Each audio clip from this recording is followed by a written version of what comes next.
Welcome back to the channel. I'm Joe, your host, and unfortunately I am by myself today. Tammy is at work and I happen to have the day off, so I thought I'd go out and do some scouting of some campgrounds near our home. A real quick look at the map to see where it's located. As you can see, it's between Ocala and Spring Hill, Florida, located in Withlacoochee State Forest. The campground address is located down in the bottom right hand corner of the map. Alright, as you can see by the road on the way in, this is going to be a primitive campground, and there is also a gate at the entrance of the campground, so you will need to make sure you bring your gate code to get into the campground. This is a group campground. That means you can camp here with a maximum of 25 people at the whopping low price of $17.94 per night. What a bargain. As it is a short distance from the gate, I'm just going to walk the entire campground to show you around. To be honest, the condition of the road leading to the campground actually wasn't that bad, even though it is a bit overgrown. It is a dirt road. There's a couple small minor potholes, nothing major, but the overall, the branches and overgrowth, there was just very minimal and easy to navigate to get past it. However, it doesn't really matter because this is tent camping only. This campground, which was a surprise to me, it is also dog friendly. So yes, you can bring your pets. And right here on the left, you will see you have a camp host at this campground. But one thing I did observe while walking around this campground, it's been a little while since the last time it's been, the grass has been cut. So expect some grass to be a little bit tall, and it kind of looked like maybe some of the cleaning of the campground, the maintenance end of it hasn't been done in a little while. But I have a feeling it's because maybe this park is out of the way and being a group camp that it doesn't get used very often. So that was just my take of the park. But, it's camping. Camping is camping. You camp in whatever condition is thrown at you. Basically the bottom line of camping, in my opinion. Alright, at this time I also want to mention this is a primitive park. So what that means, there is no electricity. I did check over the rules. It did not say anything about generator use is allowed or not allowed. So I would say yes, you are allowed, but be sure to use the quiet time hours rules when you're operating it. There is water provided, drinking water provided, and it is a few spigots here and there, and there is a few limited trash cans.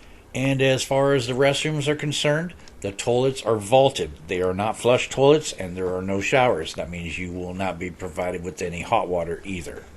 Alright, we made it to the campground. Let's go check it out. Alright, we are entering the campground through what would be the parking area.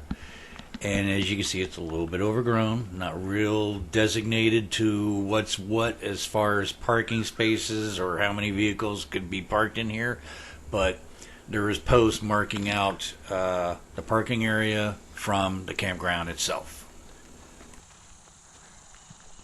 And this happens to be the only 2 trash cans I found on the property. And then right here, this brown building happens to be your vaulted toilets. And there are 4 separate stalls.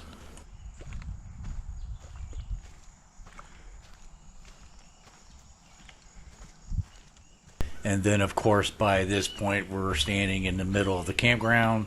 So let's pan around, give you an idea of how big and large the area is or how spread out it is. But I can tell that there is only 5 picnic tables, and there is a few lantern hangers, and then 1 large fire ring right there. And then you have a lot of shade to help you out from the sunlight, and just a lot of room to be able to spread out and pack in quite a few tents when you can allow 25 people in your group. So this is a pretty decent place to bring a whole family or a group or church gathering, a club. It's just nice and set off away from the road, quiet, nothing around. It just makes a perfect atmosphere for some one-on-one camping with some friends. I mean, overall, it was very peaceful back in here, other than that one bird just kept squawking and squawking and squawking. I don't think that bird was too happy to see me walking around back there, because I have a feeling nobody's camped back here in a while. So that bird was making this area home for himself and didn't want nobody else around. I also wanted to mention right there on the restroom, there is a bulletin board for up-to-date information of this campground. And also right here is the only water spigot that I had found on the campground, and it does have running water. Well, we do have some running water. Made a horrible noise. It's let a big air bubble out, so it hasn't been running in a while. Let's go see if there's anything else up the road here. See if there's another campground or if this is the only one.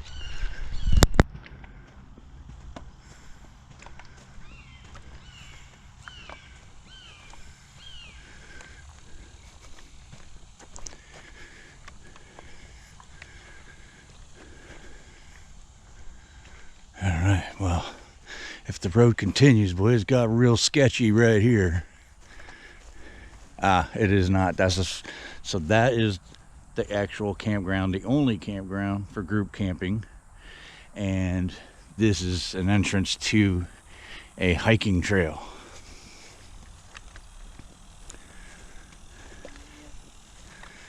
And they want you to sign in,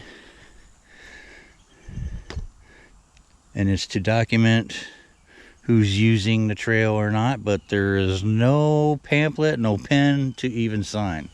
So this says trail map. See if there's a map in there. There is not.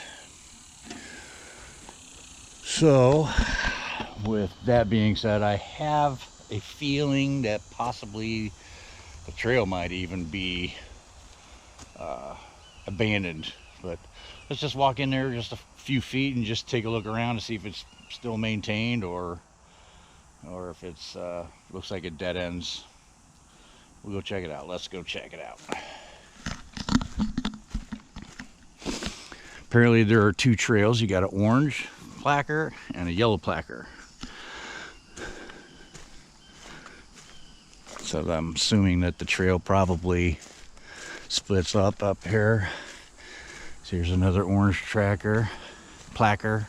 There's an orange placard right here, so the trail still continues. So far you can tell it's definitely a trail here, but you can also tell it hasn't been used in a while. Ooh. Yeah, something's been digging in there.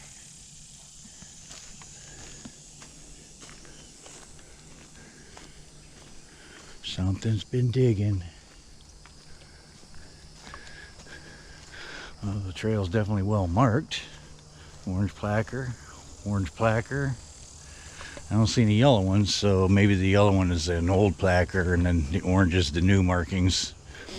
And it's only one trail. But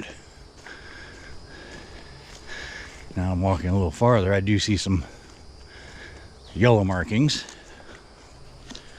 Pole right there marking it, and then the tree is marking it right here.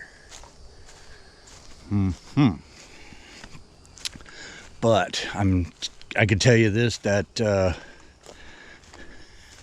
without the placard markings, there goes a deer. Wow, it was just sitting right there. It must have been grazing. So without these placards, what I started to say was, without these placards, You almost can't tell there's a trail here that hasn't been used in that long. And then obviously with the deer, like he was probably like squatting right here, laying down, that people don't come back here very often. I mean, you saw the camp host station. I mean, there was like 3 abandoned cars on the property, and the trailer looked pretty run down itself. So who knows if there's even a actual Florida primitive campsite. So here you go. So you can do some primitive camping in here, and you walk up this way to get to these so-called primitive campsites. I can see blue markings from that sign onto these trees here. Like right here's a tree with a blue marking, there's a blue marking, and then farther up there's another blue marking. I guess we can go up here and try to check it out, see if there's an actual like designated camping site, you know, meaning a fire ring and a bench or something to indicate, or you know, or does it mean truly like primitive, meaning just pick a spot and set up your little tent or hammock, whatever you have. All right, here's another blue marker. I don't want to get off the trail too far. I end up lost in here. I've never been in here before. Blue marker. So here we are. This is a primitive campsite, and there's a makeshift fire ring made out of some rocks and some old concrete. So just kind of pan around.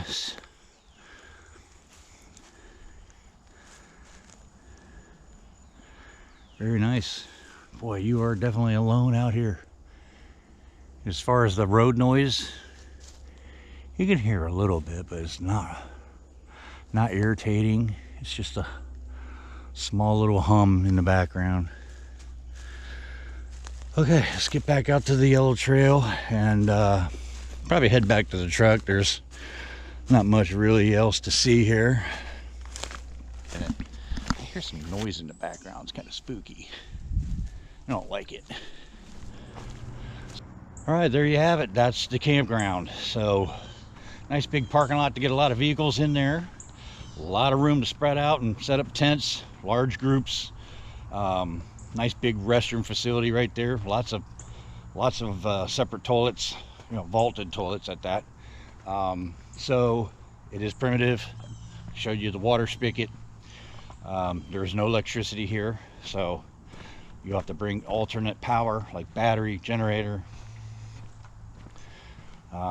So the road's a little rough coming in, but it's definitely it's passable. You can use it.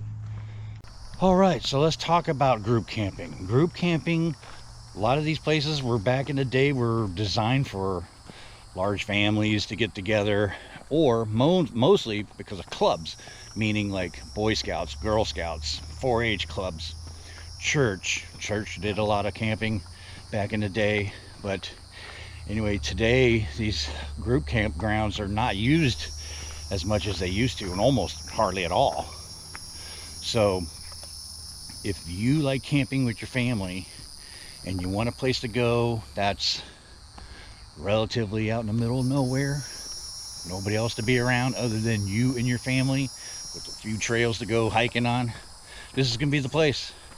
So this is why I like to share things like that, because even though, you know, we pretty much stick to our fifth wheel, we would never camp here, but this is why I share these things with you, to help you discover some places that